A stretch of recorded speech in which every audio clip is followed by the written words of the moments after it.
پر محبت سے درود شریف پڑھ لیں آپ. اللہم صلی علی محمد و آلہ الف مرہ. میرے پیارے آقا علیہ الصلوۃ والتسلیم کے پیروانوں، میں نے قرآن مقدس کی جس آیت کریمہ کی تلاوت کا شرف حاصل کیا، اس کا مفہوم ہے بے شک نماز روکتی ہے بے حیائی اور بری بات سے.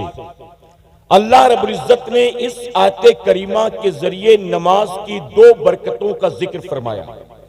ایک سب سے پہلی چیز ہے نماز بے حیائی سے روکتی ہے، اور دوسرا نماز روکتی ہے بری بات سے، یعنی برائی سے. اور میں علماء کی موجودگی میں یہ بات ذمہ داری کے ساتھ کہوں گا، آج ہماری سوسائٹی میں یہ دونوں چیزیں بہت عام ہو چکی ہیں. عورتوں میں بے حیائی، بے غیرتی، بے پردگی عام ہے، اور مردوں کے اندر طرح طرح کی برائیاں عام ہیں. میرے پیارے آقا کے پیروانوں، اللہ نے فرمایا کہ نماز بے حیائی اور بری بات سے روکتی ہے. پھر آخر مسلمانوں کے اندر بے حیائی اور برائی کیوں کر پائی جاتی ہے؟ ریزن کیا ہے؟ تو جانتے ہیں اس کا سب سے بڑا ریزن یہ ہے کہ چونکہ ہماری اکثریت نماز پڑھتی نہیں. مسلمانوں کے مور دین 90% لوگ، یا اگر کہوں تو غلط نہیں ہوگا، مور دین 95% لوگ بے نمازی ہیں. تو جب بندہ مسلمان ہو کر بھی نماز کے قریب نہیں جائے گا تو کیا نماز کی برکتیں وہ حاصل کر سکتا ہے؟ اللہ نہ کرے، 100,000 بار نہ کرے. میں مثال دیتا ہوں، آپ کے علاقے میں کسی کو کوئی ایسا مرض ہو جائے کہ جس بیماری کا اسپیشلسٹ ڈاکٹر کولکتہ میں ہے، بنگلور میں ہے، دلی میں یا ممبئی میں ہے. اب مریض اپنی بیماری کو لے کر گھر پر پڑا ہے، بستر پر کراتا ہے، روتا ہے. اسے آرام کبھی نہیں ہوگا جب تک کہ وہ اس ڈاکٹر کے پاس نہیں جاتا ہے. بتائیے ہے کہ نہیں؟ سر میں درد ہو تو آپ کیا کرتے ہیں؟ 3 دن سے شام ہوتی ہے تو بخار آ جاتا ہے، آپ کیا کرتے ہیں؟ 2 دن سے الٹی جلاب شروع ہو گیا تو کیا کرتے ہیں؟ آپ بیماری کو لے کر گھر میں پڑے نہیں رہتے، بلکہ بیماری سے شفا کے لیے فوراً ڈاکٹر کے پاس جاتے ہیں، اور ڈاکٹر دوائیاں دیتا ہے تو آپ کا مرض دور ہو جاتا ہے. میرے پیارے آقا علیہ الصلوۃ والتسلیم کے پیروانوں، پتہ یہ چلا کہ اگر مریض کو مرض سے نجات چاہیے تو اسے اس مرض کا علاج کرانا ہوگا، اور علاج کے لیے اس کو ڈاکٹر کے پاس جانا ہوگا. بس اسی طرح سے مسلم معاشرے کے اندر اگر بے حیائی اور برائی عام ہو چکی ہے، اور آپ چاہتے ہیں کہ ہمارے معاشرے سے بے حیائی اور برائی کا خاتمہ ہو جائے، تو اس کی خاطر اللہ نے آسان نسخہ عطا کر دیا. اور وہ آسان سا نسخہ کیا ہے؟ رب کا وعدہ ہے، بندے تو نماز کی پابندی کر، نماز پڑھنا تیرا کام ہے، اور تجھے بے حیائی برائی سے بچانا یہ نماز کا کام ہے.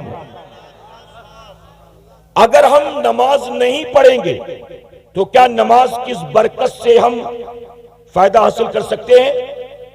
میرے پیارے آقا علیہ الصلوۃ والتسلیم کے پیروانوں، اگر کوئی بندہ تسبیح لے کر بیٹھے اور اس پر نماز نماز نماز نماز کا ورد کرے، نماز نہ پڑھے، تو نماز کی برکتیں حاصل کر سکتا ہے؟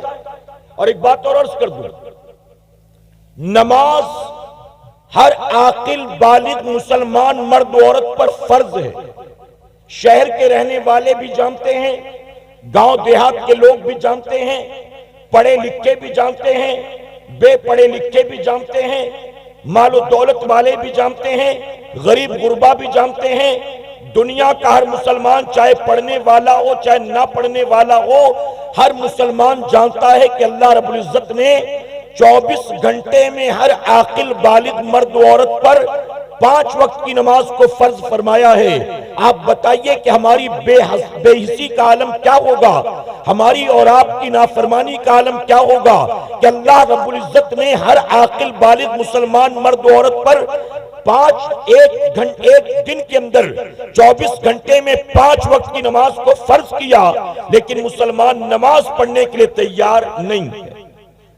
آپ کو جان کر تعجب ہوگا، قرآن مقدس میں اللہ رب العزت نے کتنے مقامات پر نماز کا حکم دیا جانتے ہو؟ تقریباً 700 مقامات پر. کتنے مقام پر؟ اگر آپ اپنی والدہ سے محبت کرتے ہیں اور آپ کی والدہ نے کہا کہ بیٹا تو یہ کام جو کرتا ہے نا یہ مجھے اچھا نہیں لگتا، یہ کام مت کیا کر۔ اگر فرما بردار اولاد ہوگی تو ماں کی بات مانے گی کہ نہیں مانے گی؟ اگر ابا کے فرما بردار و اطاعت گزار ہیں، ابا نے کہہ دیا آج کے بعد اس لڑکے کے ساتھ مجھے نظر مت آنا، باپ سے محبت ہے تو باپ کی بات مانو گے کہ نہیں مانو گے؟ آپ بتائیے اگر بیوی کوئی فرمائش کر دے آج آتے آتے آئس کریم لے آنا، میرا 2 دن سے بہت جی چاہتا ہے آئس کریم کھانے کا، تو بیوی کی خواہش کو پورا کریں گے کہ نہیں کریں گے؟ اگر آپ کی اولاد یہ کہے کہ ابا اس بار عید میں وہ کپڑا لوں گا میں، تو اپنی اولاد کی خواہش کو پورا کریں گے کہ نہیں کریں گے؟ آپ کو یہ پتا ہے کہ پیر صاحب کو کھانے میں کیا پسند ہے، پیر صاحب کو پینے میں کیا پسند ہے، پیر صاحب کو پہننے اوڑھنے میں کیا پسند ہے۔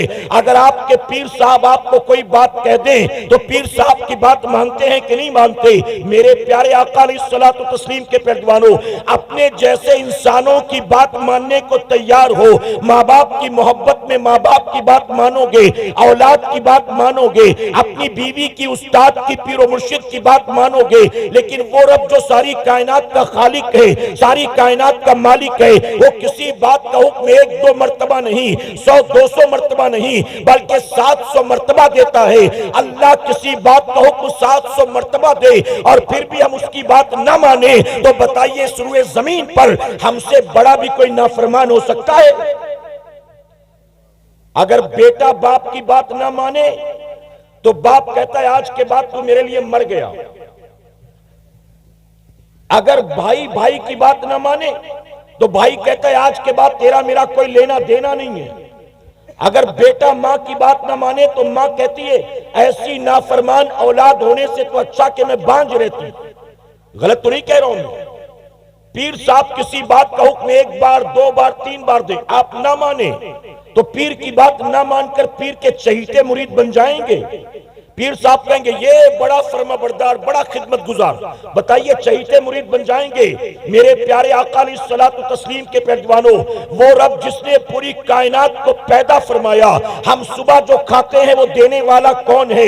ہم دوپہر جو کھاتے ہیں وہ دینے والا کون ہے؟ ہم رات جو کھاتے ہیں وہ دینے والا کون ہے؟ آپ دل پر ہاتھ رکھ کر مجھے جواب دیں، آپ کے سینے میں دل کی دھڑکنوں کو چلانے والا کون ہے؟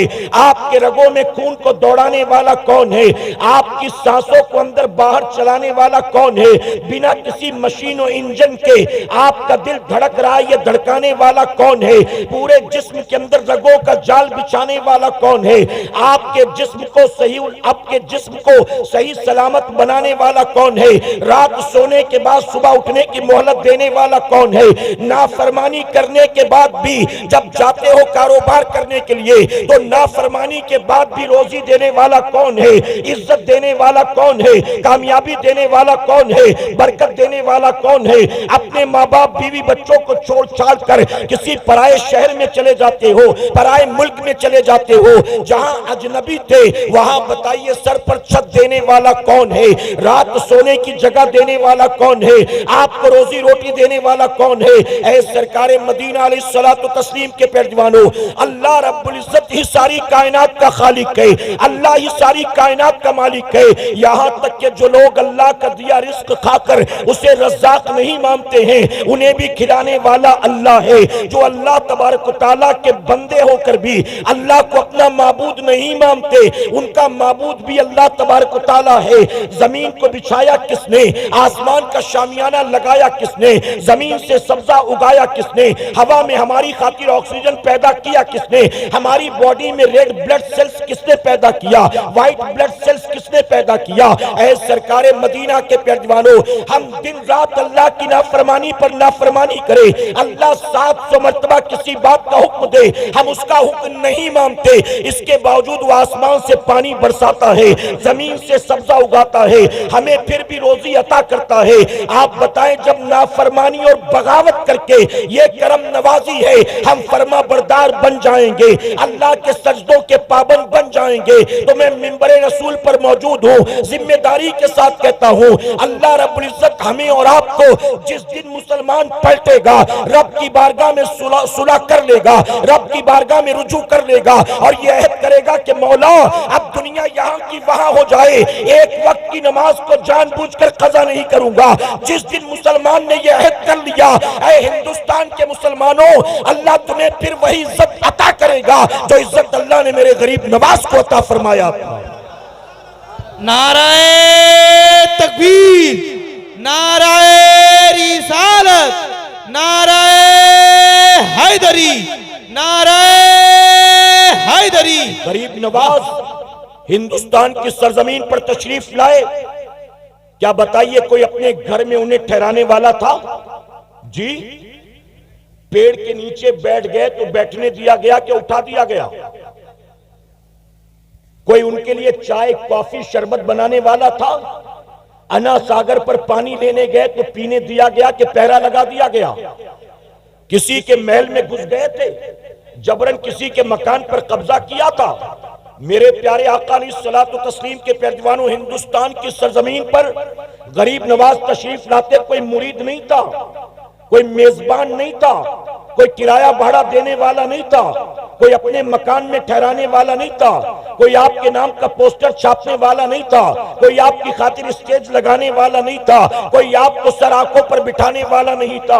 ایک نئے ملک میں، اجنبی ملک میں تشریف لاتے ہیں، اس کے باوجود آپ نے دیکھا کہ مقابلے میں جو آیا وہ کوئی سوشل ورکر نہیں تھا، وہ کوئی گاؤں کا پردھان نہیں تھا، وہ کوئی minister M P M L A نہیں تھا۔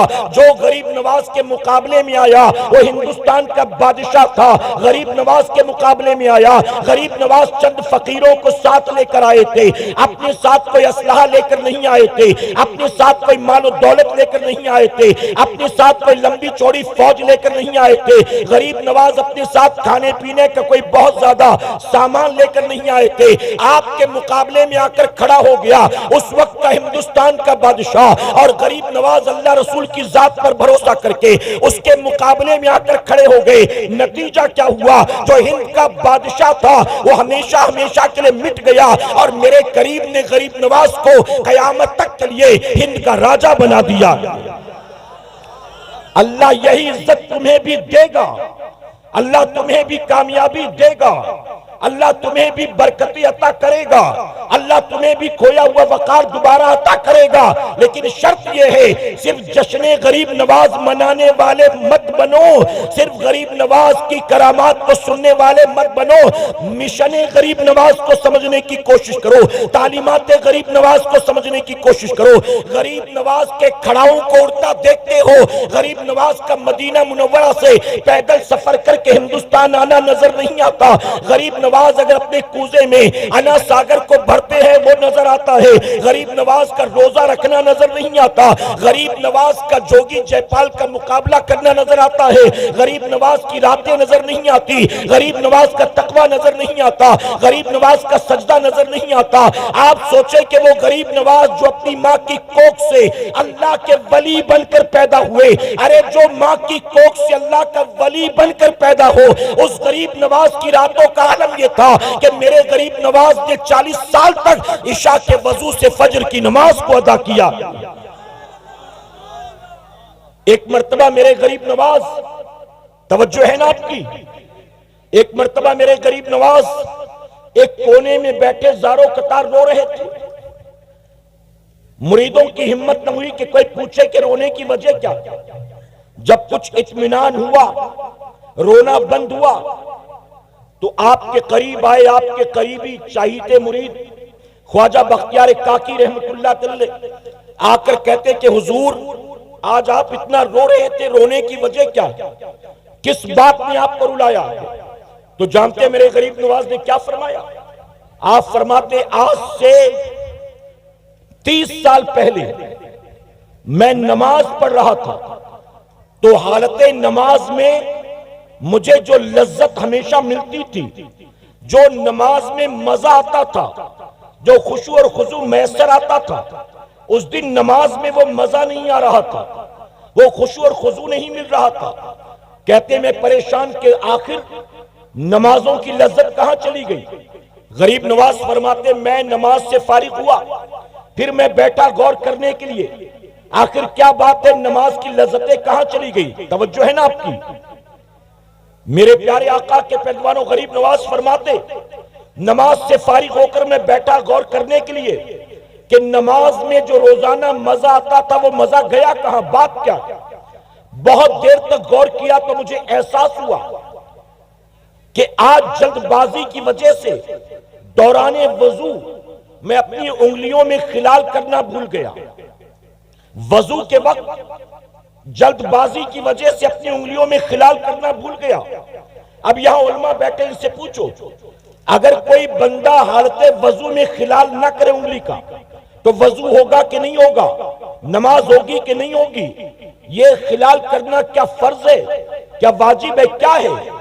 تو جواب ملے گا کہ وضو ہو جائے گا۔ انگلیوں میں خلال کرنا یہ میرے نبی کی سنت مبارکہ ہے۔ کیا ہے؟ سنت ہے، وضو ہو جائے گا۔ غریب نواز فرماتے جب احساس ہوا کہ جلد بازی کی وجہ سے خلال نہیں کر سکا تو مجھے اپنی غلطی کا احساس ہوا اور میں یہ سوچ کر رونے لگا کہ آج مجھ سے نبی کی ایک سنت چھوٹ گئی۔ اگر کل قیامت کے دن میرے آقا نے میرا گریبان پکڑ لیا اور کہا کہ معین الدین میں نے تجھے ہندوستان بھیجا، ہند کا راجہ بنایا، ایک مشن لے کر تجھے ہندوستان روانہ کیا اور تو نے وہاں جا کر کیا کیا؟ تو نے میری ہی سنت کو چھوڑ دیا۔ غریب نواز کہتے کہ جب مجھے اس بات کا احساس ہوا اس ایک سنت کے چھوڑنے کی وجہ سے اگر قیامت میں میرے آقا نے میری پکڑ کر لی تو پھر میں کیا جواب دوں گا؟ کہتے 30 سال پہلے غلطی ہوئی تھی لیکن جب بھی وہ بات یاد آتی ہے میں یہ سوچ کر رونے لگتا ہوں کہ کاش میرے حال پر میرے نبی کو رحم آ جائے اور میرے آقا مجھے معاف کر دے اور قیامت میں آقا میری پکڑ نہ کرے۔ اے مسلمانوں، یوں ہی کوئی گٹکا زردہ ماوا کھاتے کھاتے غریب نواز نہیں بن گیا، جھاڑ پھونک کرتے کرتے کوئی غریب نواز نہیں بن گیا، حقہ پی پی کے کوئی غریب نواز نہیں بن گیا، کوئی پیری مریدی کر کر کے غریب نواز نہیں بن گیا۔ اگر اللہ نے یہ مقام عطا کیا ہے تو اس مقام کے پیچھے وجہ کیا ہے؟ غریب نواز کہتے 30 سال پہلے سنت جلد بازی کی وجہ سے غلطی سے رہ گئی تھی، جب بھی غلطی یاد آتی ہے رونے لگتا ہوں کہ کاش میرے نبی کو مجھ پر رحم آ جائے اور میرے نبی مجھ کو معاف کر دے۔ اگر قیامت میں انہوں نے میری پکڑ کر لی اور کہا تو نے میری سنت کو چھوڑا تو میں کیا جواب دوں گا؟ اے خوش عقیدہ سنی مسلمانوں، غریب نواز کی چھٹی منانے والوں ذرا سوچو، ہمارے امام سے ایک سنت غلطی سے رہ جائے تو غریب نواز 30 سال تک روتے نظر آتے ہیں اور غریب نواز کی چھٹی منانے والا، عرس پاک میں جا کر چادر چڑھانے والا اور غریب نواز کے عرس کے نام پر نہ جانے کیا کیا رسم و رواج کرنے والا روزانہ اٹھ کر صبح چہرے سے داڑھی منڈاتا ہے تب اسے نبی کی سنت یاد نہیں آتی، جب وہ گالیاں دیتا ہے تب اسے احساس نہیں ہوتا کہ یہ حرام و ناجائز ہے، جب ماں باپ کو جھڑکیاں دیتا ہے تب اسے احساس نہیں ہوتا کہ یہ ناجائز و حرام ہے، جب دوسروں کی بہو بیٹیوں پر گندی نظریں ڈالتا ہے، سیٹیاں تالیاں بجاتا ہے تو احساس نہیں ہوتا کہ یہ ناجائز و حرام ہے۔ اے سرکار مدینہ کے پیروانوں، ہم نبی کی 12ویں بھی مناتے ہیں، غوث پاک کی 11ویں بھی مناتے ہیں، ہم غریب نواز کی چھٹی بھی مناتے ہیں، ہم کربلا والوں کے نام پر ماہ محرم میں نہ جانے کون کون سی رسمیں کرتے ہیں، ہم بزرگان دین کا عرس پاک بھی مناتے ہیں، ہم یہ ساری چیزیں رسمی طور پر کر کے گزر جاتے ہیں لیکن اللہ کے ان برگزیدہ بندوں کی تعلیمات کو ہم سمجھنے کی کوشش نہیں کرتے، ان کی حیات طیبہ کا مطالعہ کرنے کی ہم کوشش نہیں کرتے اور ہمارے جلسوں میں جب ہم آتے ہیں تو جلسوں میں بھی آتے ہیں تو لگتا ہے جیسے کانوں کے چسکے کے لیے آئے ہیں، محض انٹرٹینمنٹ کے لیے آئے ہیں، محض بھیڑ بھاڑ کا حصہ بننے کے لیے آئے ہیں۔ میرے پیارے آقا علیہ الصلوۃ والتسلیم کے پیروانوں، غریب نواز نے 40 سال تک عشاء کے وضو سے فجر کی نماز کو ادا کیا۔ اگر غریب نواز کے واقعی عاشق ہو آج اس محفل سے اٹھنے سے پہلے طے کر لینا، ہمارے غریب نواز نے 40 سال تک عشاء کے وضو سے فجر کی نماز کو ادا کیا ہے۔ ہم بھی وعدہ کرتے ہیں اب روزانہ عشاء کے وضو سے عشاء ادا کریں گے اور فجر کے وضو سے انشاءاللہ فجر ادا کریں گے۔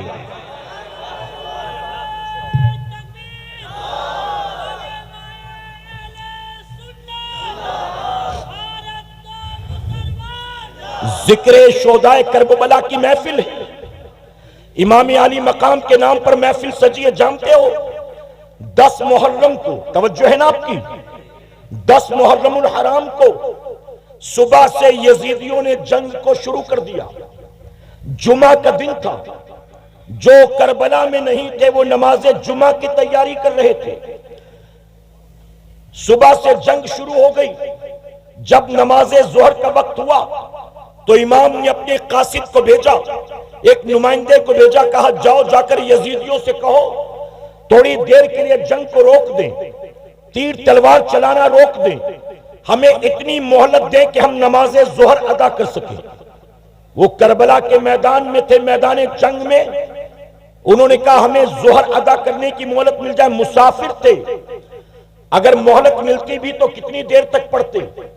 2 رکعت نماز پڑھنا تھا، کتنا وقت لگتا؟ آپ نے فرمایا جاؤ جا کر کہو یزیدیوں کو تھوڑی دیر جنگ روکیں تاکہ ہم ظہر ادا کر لیں۔ تو جانتے ہو یزیدیوں نے کیا کہا؟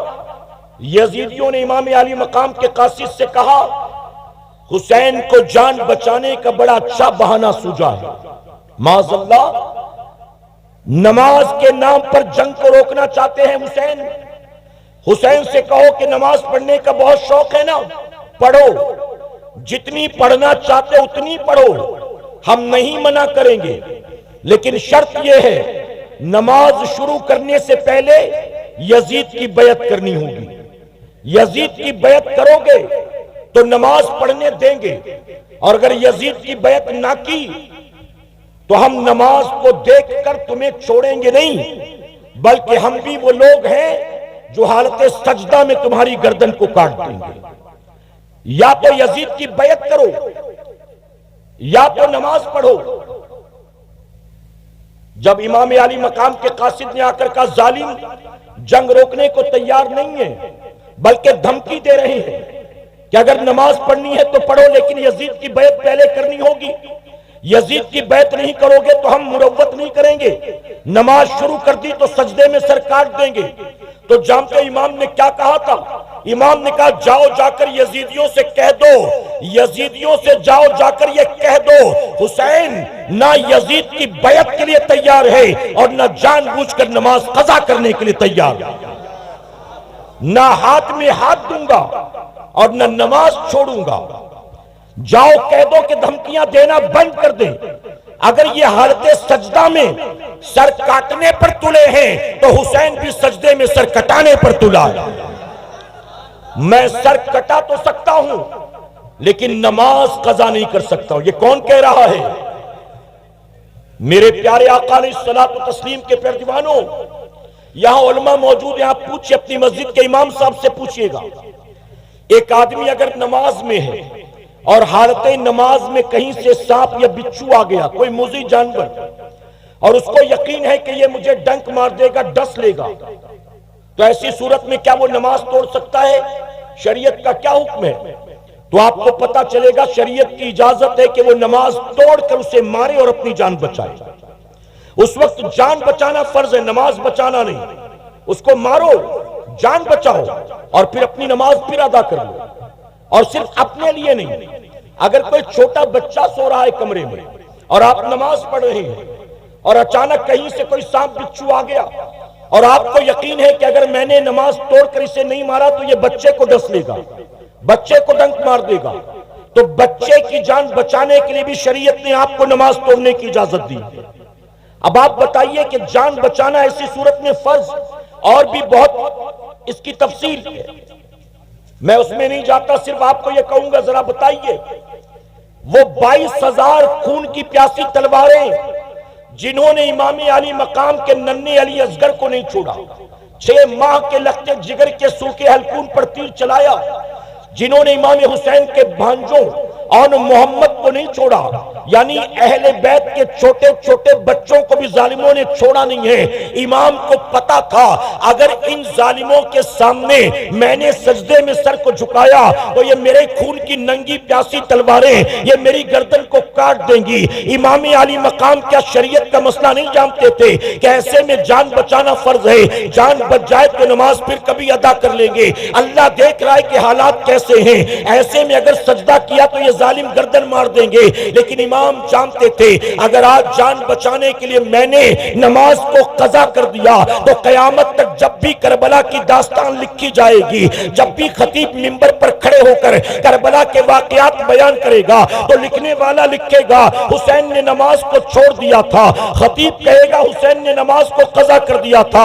امام جانتے تھے اگر میں آج چھوڑوں گا تو قیامت تک کے لیے چھوڑنا مثال بن جائے گا، اور اگر میں جان پر کھیل کر جان کی پرواہ کیے بغیر آج نماز ادا کروں گا تو قیامت تک کے لیے میرا سجدہ کرنا نانا کے امت کے لیے مثال بن جائے گا۔ اسی لیے میرے امام نے بتا دیا، حالت سجدہ میں سر کٹا کے میرے امام نے بتا دیا حسین کو یقیناً بیٹے بھی پیارے ہیں، بھتیجے بھی پیارے ہیں، بھانجے بھی پیارے ہیں، بھائی بھی پیارے ہیں، اپنا خیمہ بھی پیارا ہے، اپنے بیوی بچے اور بہن بھی پیاری ہے، حسین کو سب کچھ پیارا ہے، لیکن حالت سجدہ میں امام نے سر کٹا کے بتا دیا حسین کو سب سے زیادہ محبت ہے تو نانا کے آنکھوں کی ٹھنڈک نماز سے محبت ہے۔ میرا امام 3 دن کا بھوکا پیاسا رہ کر 22,000 تلواروں میں نماز نہ چھوڑے، اور ہم 2-4 یاروں میں نماز چھوڑ دیتے ہیں۔ شادی میں گئے تو نماز نہیں، کام دھندے پر گئے تو نماز نہیں، اسکول کالج میں یونیورسٹی میں گئے تو نماز نہیں۔ میرے پیارے آقا علیہ الصلوۃ والتسلیم کے پیروانوں، بعد مرنے کے قیامت کے دن سب سے پہلا جو حساب ہوگا وہ پتہ ہے کہ کائے کا ہوگا؟ جتنا سال بھر کماتے ہو گورنمنٹ کو اس کا حساب دینا پڑتا ہے، ریٹرن فائل کرنا پڑتا ہے کہ سال بھر کا ٹرن اوور کتنے کا، کتنا کمایا، کتنا انویسٹ کیا، کتنا بچایا، کتنی سیونگ، یہ سارا اکاؤنٹ دیتے ہو کہ نہیں دیتے ہو گورنمنٹ کو؟ آپ بتائیے، جس کا ہماری کمائی سے کوئی تعلق ہی نہیں ہے، ہم محنت مشقت کر کے کما رہے، اس میں گورنمنٹ کا کیا انوالومنٹ؟ اس کے باوجود گورنمنٹ آپ سے ہر سال حساب لیتی ہے۔ اگر آپ نے اکاؤنٹ نہیں شو کیا تو آپ کو نوٹس آ جائے گی انکم ٹیکس کی طرف سے، بہت زیادہ کروڑوں کا ٹرن اوور ہے تو آپ کے یہاں ریٹ پڑ جائے گی۔ میرے پیارے آقا کے پیروانوں، جن کا ہماری کمائی سے کوئی تعلق نہیں ہے، ہر سال انہیں بھی مجبوراً ہمیں حساب کتاب دینا پڑتا ہے۔ تو جس رب نے سب کچھ عطا کیا ہے کیا وہ قیامت میں ہمیں یوں ہی چھوڑ دے گا؟ اور وہاں آپ کی کمائی کا حساب بعد میں ہوگا، بینک بیلنس کا حساب بعد میں ہوگا، آپ کے خرچے کا حساب بعد میں ہوگا، آپ کی بیوی بچوں کا حساب بعد میں ہوگا۔ سب سے پہلا سوال کس کے بارے میں ہوگا؟ جی، اور بلند آواز سے، جن کو نہیں پتا وہ بھی سن لیں، کس کا حساب ہوگا؟ اس کے باوجود پڑھتے ہو، پتا ہے سب سے پہلا حساب نماز کا۔ جب ایگزام ہوتا ہے شروع، چاہے وہ 10th کے بچے ہو، چاہے 12th کے ہو، چاہے کسی کلاس کے، چاہے کسی مذہب کے، تو ایگزام سے پہلے ٹائم ٹیبل ملتا ہے کہ فرسٹ ڈے آپ کا انگلش کا پیپر ہے، سیکنڈ ڈے آپ کا میتھس کا پیپر ہے، تھرڈ ڈے آپ کا ہسٹری کا پیپر ہے۔ بتائیے ٹائم ٹیبل ملتا ہے؟ بچہ اسی ٹائم ٹیبل کے اعتبار سے تیاری کرتا ہے کہ نہیں؟ پہلا پیپر انگلش کا، دوسرا ہندی کا، تیسرا ہسٹری کا، پھر 3 دن کی چھٹی، اس کے بعد میتھس کا۔ اب کوئی بچے سے کہے کہ بیٹا انگلش کی تیاری مت کر، ہندی کی تیاری مت کر، ہسٹری کی تیاری مت کر، پورا زور جو ہے وہ میتھس پر دے، وہ کہے گا پرچہ آج انگلش کا ہے، میتھس کیوں پڑھوں؟ پرچہ آج جو ہے ہندی کا ہے، میتھس کیوں پڑھوں؟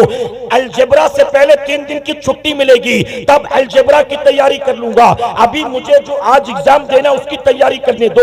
ارے چھوٹے چھوٹے بچے بھی جانتے ہیں کہ پرچہ جس چیز کا سب سے پہلے ہوگا، تیاری سب سے پہلے اسی کی جائے گی، لیکن میری قوم کو یہ بات سمجھ میں کیوں نہیں آتی؟ یہ ساری تیاریاں تو کیے بیٹھا ہے، اپنی بیٹی کی شادی کی تیاری، اپنے مرنے کے بعد بچے کے کام دھندے کی تیاری، اپنے گھر بار کی تیاری، اپنے کھانے پینے کی تیاری، اپنے اوڑھنے پہننے کی تیاری، اپنے گھومنے پھرنے کی تیاری، تو انہیں دنیاوی اعتبار سے ساری تیاریاں کر رکھی ہے۔ لیکن اے مسلمان، کیا تو نے کبھی قبر کی تیاری کے بارے میں سوچا ہے؟ کبھی میدان قیامت کی تیاری کے بارے میں سوچا ہے؟ ہمیں کبھی فرق ہی نہیں پڑتا۔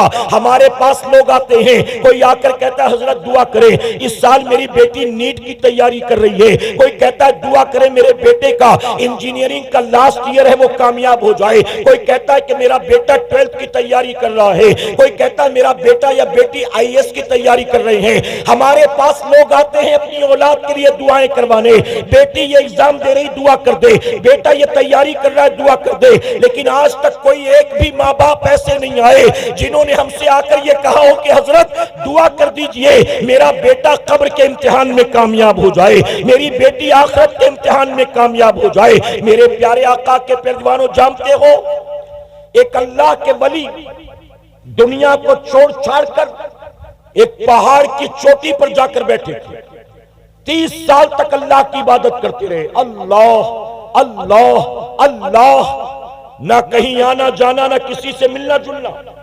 جب چاروں طرف ان کی ولایت کے چرچے ہوئے تو لوگ خود ہی کھچے کھچے ان کے پاس چلے گئے ملنے کے لیے۔ 30 سال سے دنیا کو ٹھوکر مار کر پہاڑ کی چوٹی پر بیٹھے اللہ کی عبادت میں مصروف، دنیا کھچی چلی آئی ان کے پاس۔ ایک دن وہ بیٹھے زاروں قطار رو رہے تھے، مریدوں نے پوچھا کہ حضور آپ کیوں رو رہے ہیں، کیا بات ہے؟ آپ کے پاس لوگ روتے ہوئے آتے ہیں، مسکراتے ہوئے جاتے ہیں، دکھی ہو کر آتے ہیں، سکھی ہو کر جاتے ہیں، پریشان حال آتے ہیں، اطمینان سے مطمئن ہو کر جاتے ہیں، آج آپ خود ہی رو رہے ہیں، کیا بات ہے؟ تو جانتے ہو اللہ والے نے کیا کہا 30 سال سے پہاڑ کی چوٹی پر آ کر بیٹھا ہوں، 30 سال ہو گئے، آج تک کوئی ایک بھی نہیں آیا جس نے مجھ سے کہا کہ میری آخرت کے لیے دعا کر دیجئے، میری قبر کے لیے دعا کر دیجئے، میری جنت کے لیے دعا کر دیجئے۔ کہتے جس دنیا کو ٹھوکر مار کر میں آ کر بیٹھا ہوں نا، میرے پاس لوگ اسی دنیا کے لیے دعا کروانے آتے ہیں، اسی دنیا کے لیے دعا کرواتے، میں اسی لیے رو رہا ہوں کہ کاش یہ سمجھتے تو صحیح کہ تم دنیا کے لیے دعا اس سے کروا رہے ہو جو دنیا کو چھوڑے بیٹھا ہوا۔ میرے پیارے آقا علیہ الصلوۃ والتسلیم کے پیروانوں، مجھے نہیں پتا کہ یہاں خواتین کے بھی بیٹھنے کا انتظام ہے کہ نہیں، اگر ہے تو وہ بھی میرا یہ پیغام لیتی جائیں، اور اگر نہیں ہے تو اپنے گھر کی عورتوں تک یہ پیغام پہنچا دیں۔ آپ نے امام حسین کا سجدہ تو دیکھا نا میدان کربلا میں، اب آئیے ان کی بہن حضرت زینب کا بھی سجدہ دیکھ لیجئے۔ امام زین العابدین، امام علی مقام کے لخت جگر، میدان کربلا میں اہل بیت کے آخری چشم و چراغ امام زین العابدین کہتے جب مدینہ منورہ میں ہم پر پریشر بنایا گیا کہ یزید کی بیعت کرو، یزید کی بیعت کرو، تو شہر رسول میں فتنہ فساد نہ ہو، اس لیے ہم مدینے کو چھوڑ کر مکہ معظمہ چلے گئے۔ ہم مکے پہنچے تو کوفہ والوں کے خط ہمیں آنے لگے، آئیے ہمیں بچا لیجئے، آپ نہیں آئے تو ہم کو مجبوراً یزید کی بیعت کرنی پڑے گی۔ ہم پر پریشر بنایا گیا کوفہ والوں کی طرف سے، ہم کوفہ کے لیے مکہ معظمہ سے نکلے، ہمیں کوفہ نہیں جانے دیا گیا، حر کے لشکر نے ہم کو گھیرا اور کربلا میں لے کر آ گئے۔ امام زین العابدین کہتے ہیں اس پورے سفر میں میری پھوپھی حضرت زینب ہمارے ساتھ تھی، پورے سفر میں میری پھوپھی حضرت زینب ساتھ تھی، مدینہ منورہ سے مکہ معظمہ، مکہ معظمہ سے میدان کربلا، اور امام زین العابدین کہتے ہیں پورے سفر میں میری پھوپھی نے کسی رات تہجد کی نماز کو قضا نہیں کیا۔ میں معذرت کے ساتھ کہوں گا، ہم نکلتے ہیں تقریر کرنے کے لیے، ہم نکلتے ہیں کہیں جلسے میں جانے کے لیے، تو ہم نے دیکھا تقریروں اور جلسوں کے چکر میں کئی لوگ ایسے ہیں جو خود اپنی نمازیں قضا کر بیٹھتے ہیں، نمازوں کی کوئی پرواہ نہیں کرتے الا ماشاءاللہ۔ جب نکلتے ہیں رات جلسہ اٹینڈ کرنے کے لیے تو نماز کی پرواہ نہیں، اور رات کے 3-4 بجے تک جب جلسے میں رہتے ہیں تو نماز فجر کی پرواہ نہیں۔ آپ سوچیں ہم تقریر کرنے جا رہے ہیں تو نماز کی پرواہ نہیں کرتے، اور وہ میدان کربلا کی طرف نکلی ہیں اور نماز تہجد قضا نہیں کر رہی ہیں۔ امام زین العابدین کہتے ہیں ہم کربلا کے میدان میں آگے، کربلا میں کوئی 4 دیواری نہیں تھی، نیچے کوئی قالین و بستر نہیں تھا، تپتا صحرا تھا، آسمان سے سورج آگ اگل رہا تھا، ہم اپنے خیموں میں تھے۔ 1 تاریخ، 2 تاریخ، 3 تاریخ، امام زین العابدین فرماتے وقت گزرتا رہا اور میری پھوپھی ہر رات اٹھ کر تہجد کی نماز ادا کرتی رہی، اور محبت سے کہیں امام زین العابدین فرماتے 7 تاریخ کو پانی بند، 8 تاریخ کو ہمارے خیمے میں پانی ختم، 9 تاریخ کو چھوٹے چھوٹے بچے بھی بھوکے پیاسے، یزیدیوں نے پانی تو بند کر دیا، میری پھوپھی نے تہجد بند نہیں کیا، تہجد ادا کرتی رہی۔ 10 محرم کو صبح سے جنگ کا آغاز ہوا، دوپہر ہوتے ہوتے ہمارے جتنے تھے سب کو ظالموں نے شہید کر دیا، پھر ہمارے خیمے کو لوٹا گیا۔ امام زین العابدین فرماتے 10 محرم کا دن گزرا، مغرب کے بعد 11 تاریخ لگی، یہ 11 محرم کی رات ہم اہل بیت کے لیے جو کربلا میں تھے قیامت سے کم رات نہیں تھی۔ امام زین العابدین فرماتے یہ وہ رات تھی جب ہمارے خیمے کے چاروں طرف ہمارے اپنوں کی لاشیں بکھری پڑی تھی، کسی کا سر تن سے جدا تھا، کسی کے جسم کے ایک ایک اعضاء کو کاٹ دیا گیا تھا، کسی کا چہرہ پہچاننے میں نہیں آتا تھا، کسی کو شہادت کے بعد گھوڑے کی ٹاپوں سے روندا گیا تھا۔ امام زین العابدین کہتے ہمارے خیمے کے آس پاس ہمارے اپنے 72 لوگوں کی لاشیں بکھری پڑی تھی۔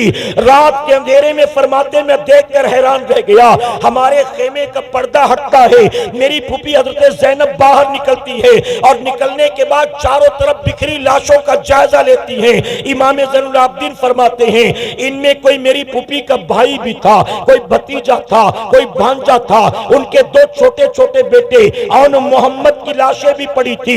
امام زین العابدین کہتے میرے یہ دیکھ کر میری آنکھیں پھٹی رہ گئی، ان لاشوں کو دیکھنے کے بعد میری پھوپھی نیچے بیٹھ گئی، تپتے ہوئے کربلا کے صحرا کی ریت کو اٹھایا، تیمم کیا اور تیمم کر کے میری پھوپھی نے لاشوں کے سامنے کھڑے ہو کر نماز تہجد کو ادا کیا۔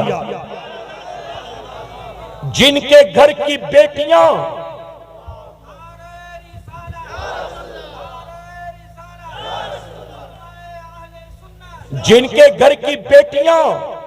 میدان جنگ میں تہجد قضا نہ کریں، کیا انہوں نے اپنے گھر میں بیٹھے بیٹھے کبھی کوئی فرض نماز چھوڑی ہوگی؟ بتائیے۔ اور آج ہمارے گھروں کی پوزیشن کیا ہے؟ میں بہت معذرت کے ساتھ کہوں گا، علماء کی موجودگی میں تلخ بات ہے، محرم کے نام پر ہم نے نہ جانے کتنے ڈھکوسلے بنا رکھے، محرم کے نام پر ہم نے نہ جانے کتنے ایسے رسم و رواج بنا رکھے جس کا حقیقت سے، دین سے، شریعت سے کوئی تعلق نہیں ہے، اور ہمارے گھر کی عورتیں اسی کو اصل دین سمجھ کر کر رہی ہیں، طاق بھرنے جا رہی ہیں، منت مانگنے جا رہی ہیں، تعزیہ دیکھنے جا رہی ہیں۔ دل پر ہاتھ رکھ کر جواب دو سنیوں، کیا میرے امام کی قربانی اس لیے تھی تاکہ قیامت تک میرے نام پر تعزیہ اٹھایا جائے، میرے نام پر میلہ لگایا جائے، میرے نام پر ڈھول نگاڑے بجائے جائیں، میرے نام پر گبارے اور حلوہ پراٹھا خریدا بیچا جائے، میرے نام پر مرد عورت کی خلط ملط ہو، میرے نام پر بے پردگی بے حیائی کا بازار گرم ہو؟ کیا میرے امام نے قربانی اس لیے دی تھی تاکہ قیامت تک میرے نام پر چندے وصولے جائیں، میرے نام پر نعرے لگائے جائیں، میرے نام کی منقبت لکھی جائے، میری شان میں قصیدے پڑھے جائیں؟ اے سرکار مدینہ کے پیروانوں، یزید کربلا میں آیا تھا تو ذات کے لیے آیا تھا، اور امام کربلا میں آئے تھے اللہ رسول کی فرمانبرداری کے لیے آئے تھے۔ یزید طبیعت کے لیے آیا تھا، امام شریعت کے لیے آئے تھے۔ یزید دنیا کے لیے آیا تھا، امام دین کے لیے آئے تھے۔ یزید تخت و تاج کے لیے آیا تھا، اور امام علی مقام اپنے نانا کے دین کی بقا کے لیے آئے تھے۔ میدان کربلا سے تمہیں امام علی مقام کا سجدہ نہ ملا، میدان کربلا سے حضرت زینب کی تہجد تمہیں نہ ملی۔ یہ پتہ نہیں طاق بھرائی کہاں سے مل گئی، یہ پتہ نہیں ڈھول نگاڑے کہاں سے مل گئے، یہ پتہ نہیں تمہیں تعزیہ کہاں سے مل گیا۔ اے سرکار مدینہ علیہ الصلوۃ والتسلیم کے پیروانوں، امام علی مقام سے محبت ہے تو آج طے کر کے اٹھنا، ہم رسم و رواج والے حسینی نہیں ہیں، ہم واقعی صحیح معنوں میں اپنے امام سے محبت کرتے ہیں۔ امام اپنی جان کی پرواہ کیے بغیر اللہ کا سجدہ ادا کرتے ہیں، اور ہم گھر کے دسترخوان پر بیٹھ کر نماز نہیں پڑھتے، ہم کارخانے میں بیٹھ کر نماز نہیں پڑھتے، ہم سفر میں ہوتے ہیں تو نماز نہیں پڑھتے، ہم شادی بیاہ میں ہوتے ہیں تو نماز نہیں پڑھتے، ہم چھوٹے چھوٹے عذر کی بنیاد نماز نہیں پڑھتے۔ آپ جانتے ہو میرے امام اعلیٰ حضرت عظیم البرکت فرماتے ہیں اگر کوئی ایسا مسلمان ہو جس کے دونوں ہاتھ دونوں پیر کٹ گئے ہو، ایسا معذور کے کچھ چل کر مسجد تک جا نہیں سکتا، لوٹا اٹھا نہیں سکتا، نل چلا نہیں سکتا، حوض میں ہاتھ ڈال کے وضو کر نہیں سکتا، ایسا معذور جس کے دونوں ہاتھ دونوں پیر کٹ گئے ہوں، ایسے اپاہج مسلمان پر بھی نماز معاف نہیں۔ امام فرماتے ایک عورت کو لیبر پین ہو رہا ہے، درد ذی ہو رہا ہے، ڈیلیوری کے لیے اس کو لیبر روم میں لے جایا جا رہا ہے، فرماتے اس کو اس درد کی حالت میں جب بچے کی ولادت کا وقت قریب ہے، درد سے کرا رہی ہے اور ڈیلیوری کے لیے اس کو لے جا رہے ہاسپٹل کے وارڈ میں، میرے امام فرماتے ایسی حالت میں بھی اگر نماز کا وقت ہو گیا تو وہ نماز بھی اس پر فرض۔ ہٹے کٹے ہو کر کھانے پینے کے لیے ٹائم ہے، 5 گھنٹے بیٹھ کر آئی پی ایل کا میچ دیکھنے کے لیے ٹائم ہے، ورلڈ کپ کے چکر میں نماز قضا کرو گے، ٹی وی سیریل ڈراموں کے چکر میں نماز قضا کرو گے، زندگی گزرے گی یزید پلید کی طرح اور زبان سے کہو گے حسینی ہے، حسینی ہے، یہ کھچڑے والے حسینی، یہ ڈرم والے حسینی، یہ ڈیگ والے حسینی، یہ محض زبانی جمع خرچ والے حسینی، یہ محض نعروں والے حسینی۔ میرے پیارے آقا کے پیروانوں، محض رسم و رواج والے حسینی مت بنو۔ اگر یزید سے نفرت ہے تو یزیدیت سے نفرت کرو، اور حسین سے محبت ہے تو حسینیت سے محبت کرو۔ یزید کے پیچھے چلنا یہ طبیعت والوں کا کام ہے، اور حسین کے نقش قدم پر چلنا یہ شریعت والوں کا کام ہے۔ علماء سے پوچھو، فجر میں اپنے گھر کے بستر پر پیر پسارے پڑے رہنا یہ حسین کا کام ہے کہ یزید کا کام ہے؟ تاریخ تبری اٹھا کر دیکھو، البدایہ والنہایہ اٹھا کر، تاریخ کی کتابیں بریلویوں کی نہیں ہیں، ہسٹورینز کی ہیں، اتہاس کاروں کی، تاریخ نگاروں کی کتابیں۔ یہ لکھتے ہیں یزید کے محل میں رات بھر شراب و شباب و کباب کا دور چلتا، ناچ گانے ہوتے تھے۔ جب فجر کی اذان ہوتی تو یزید اپنے محل کے بستر پر شراب کے نشے میں دھت پڑا ہوتا۔ جب فجر کی اذان ہوتی تو یزید محل کے بستر پر شراب کے نشے میں دھت پڑا ہوتا، اور جب فجر کی اذان ہوتی تو امام حسین اپنے گھر سے نکلتے، مسجد نبوی شریف میں جاتے تھے اور مسلمانوں کو جمع کر کے ان کی امامت فرماتے تھے۔ رات یزید کے محل سے ڈھول گھنگرو کی آواز آتی تھی، اور امام حسین مدینہ منورہ میں، مکہ معظمہ میں، کربلا معلیٰ میں، امام چاہے جہاں بھی ہیں، یزید کے محل سے ڈھول گھنگرو کی آواز آتی، اور امام حسین کے کمرے سے ہر رات قرآن کی تلاوت کی آواز آتی تھی۔ امام حسین کو قرآن کی تلاوت سے اتنی محبت، اتنی محبت، اتنی محبت کہ امام مدینے میں بھی قرآن کی تلاوت کرتے، مکہ معظمہ میں بھی قرآن کی تلاوت کرتے، کربلا معلیٰ میں بھی قرآن کی تلاوت کرتے، 3 دن بھوکے پیاسے رہ کر بھی قرآن کی تلاوت کرتے، شب عاشور میں بھی اپنی بیٹی ننھی سکینہ کو بٹھا کر قرآن کی تلاوت کرتے، اور 10 محرم کو ظالموں نے آپ کو شہید کر کے آپ کے سر مبارک کو کاٹ کر نیزے پہ چڑھا دیا، امام نیزے پہ چڑھ کر بھی قرآن کی تلاوت کرتے۔ ہمارے گھروں سے رات کے اندھیرے میں قرآن کی تلاوت کی آواز آتی ہے کہ ڈھول گھنگرو کی۔ بتاؤ، رات کو کسی کے گھر سے اگر ڈھول گھنگرو کی آواز آئے، ٹی وی سیریل دیکھ رہا ہے، ویب سیریز دیکھ رہا ہے، ناچ گانے دیکھ رہا ہے، وہ حسینی ہے؟ کس بات کا حسینی؟ میں تو کہتا ہوں ظالموں، امام حسین کا نام لے کر وہ کام کرو جو کام یزید پلید کرتا تھا۔ یزید امام حسین کا دوست تھا کہ دشمن تھا؟ جی، دوست تھا کہ دشمن تھا؟ آپ بتائیے، ابھی اولاد غوث اعظم آئیں گے، اولاد غوث اعظم، اتنی محبت، اتنی عقیدت، ایک جھلک دیکھنے کے لیے لوگ بے قرار، مسافہ کرنے مل گیا تو الحمدللہ، نہیں تو ہاتھ میں لگا لیا تو خوش نصیب۔ اتنی عقیدت، اتنی محبت غوث اعظم کی اولاد سے، اور جو غوث اعظم کے بھی باپ دادا ہیں ان کے دشمن کے طریقے پر چلتے ہو۔ یہ کیسی محبت ہے اہل بیت سے، یہ کیسی محبت ہے نواز رسول سے، یہ کیسی محبت ہے مولائے کائنات اور ان کی اہل بیت سے، کیسی محبت ہے؟ زبان سے کہو کہ ہم غوث اعظم سے محبت کرتے، غریب نواز سے محبت کرتے. آپ بتائیے نماز قضا کرنا غوث اعظم کا کام ہے؟ چاہے وہ امام اعظم ابو حنیفہ ہو، چاہے وہ سیدنا سرکار غوث اعظم ہو، چاہے وہ میرے خواجہ غریب نواز ہو، ان بزرگوں کی زندگی میں ایک بات سملر ملتی ہے، سمان ملتی ہے. اور جانتے وہ بات کیا ہے؟ ان تینوں کی تاریخ اٹھا کر دیکھو تو پتہ چلتا ہے یہ تینوں وہ اللہ والے ہیں جنہوں نے 40 سال تک عشاء کے وضو سے فجر کی نماز کو ادا کیا تھا. ہم کس بات کے حسینی ہیں؟ کس بات کے؟ محض رسم و رواج والے؟ میرے پیارے آقا علیہ الصلوۃ والتسلیم کے پیروانوں، آج ذکر حسین کی محفل سے ہمیں سچی توبہ کر کے اٹھنا ہے کہ انشاءاللہ. سینوں سے آواز آئے کہ انشاءاللہ. اگر زندگی نہ بدلی، اگر اخلاق میں کردار میں تبدیلی نہ آئی، زندگی بھر رسم و رواج کے پیچھے پیچھے چلتے رہے تو آپ کا زبانی جمع خرچ کرنا قیامت میں آپ کے کام نہیں آئے گا. آپ زندگی بھر کو ہم حسینی ہیں، ہم حسینی ہیں.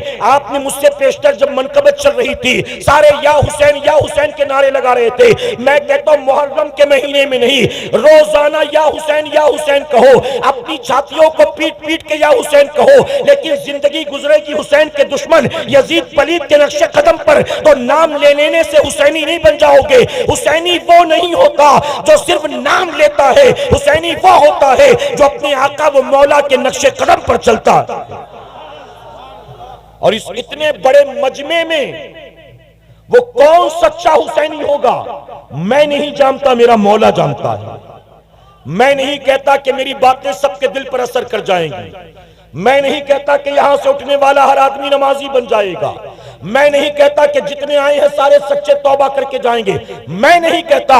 ہاں لیکن میں یہ ضرور کہتا ہوں اگر اس بڑے مجمع میں کوئی دو چار ایسا ہو تو اس کو اللہ کا شکر ادا کرنا چاہیے. اے مولا بھیڑ تو ہزاروں کی تھی لیکن تیرا کرم ہو گیا تو انہیں امام حسین کے صدقے میرا آنا قبول فرما لیا. اور اتنے بڑے مجمع میں جس پر میرے امام کی نظر ہوگی زندگی اسی کی بدلے گی انشاءاللہ. میرے امام کی پوزیشن تو یہ ہے، علماء سے آپ نے سنا ہوگا، تاریخ کی کتابوں میں موجود ہے. میرے امام شہادت کے بعد بھی جہاں جہاں سے گزرے نہ جانے کتنے یہودیوں عیسائیوں کو مسلمان بنا دیا ہے. جو پیدائشی خاندانی حسبی نسبی یہودی عیسائی تھے، میرے امام کی برکتیں یہ ہیں امام کا ان گلیوں سے گزر ہوا تو وقت کا یہودی عیسائی بھی کلمہ پڑھ کر مسلمان بن گیا. ارے امام کے چہرے کو دیکھ کر یہودی عیسائی مسلمان بن جاتا ہے. ہم کیسے حسینی ہیں؟ ہم زندگی بھر ذکر حسین کی محفل میں آئیں اور نمازی بھی نہ بن سکے؟ کیسے حسینی؟ ابھی ماضی قریب کی بات ہے، توجہ ہے نا آپ کی. میرا وقت ختم ہونے کے قریب میں اپنی گفتگو کو سمیٹتا ہوں، اجازت ہے آپ کی؟ میرے پیارے آقا علیہ الصلوۃ والتسلیم کے پیر دیوانوں، میں ایران توران کی بات نہیں کرتا، ہندوستان کی بات کرتا ہوں. ماضی قریب کی بات ہے، ہماری جماعت کے ایک بزرگ بڑھاپے کی وجہ سے، عمر زیادہ ہو گئی اس وجہ سے ان کی آنکھ کا آپریشن کرنا پڑا. آپ یہاں دیکھیں نا میرے بھائی.